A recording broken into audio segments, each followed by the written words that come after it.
செவ்வாய்க்கிழமை ஈவினிங் செடிக்கிழமை தண்ணி ஊற்றலாம் அப்படின்னு சொல்லி ஊற்றிட்டு இருந்தேன். அத்தை இருக்கிற வரைக்கும் பார்த்தீங்கன்னா அத்தை தான் செடிக்கு வந்து டெய்லி தண்ணி ஊற்றிட்டு இருந்தாங்க.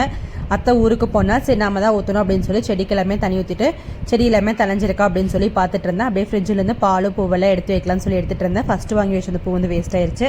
ஹஸ்பண்ட் காலையில் பால் வாங்க போயிருந்தப்போ அப்படியே கையோட பூ வாங்கிட்டு இருந்தாங்க. பூ வாங்கினதுமே தம்பி வந்து பூஜை ரூம் தான் வந்து நீக்கணும் அப்படின்னு சொல்லிட்டு நீக்கிறதுக்கு போயிட்டேன். அப்படியே எல்லாம் வந்து சாமி கும்பிட்டுருந்தோம்.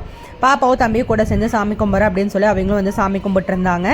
சாமி ரூம் கிட்ட பூ எடுத்து வச்சாலே சாமி ரூமுக்கு போகணும் அப்படின்னு சொல்லி தம்பிக்கு தெரிஞ்சு சாமி ரூம் வந்து டோர் வந்து ஓப்பன் பண்ணிட்டு இருந்தான்.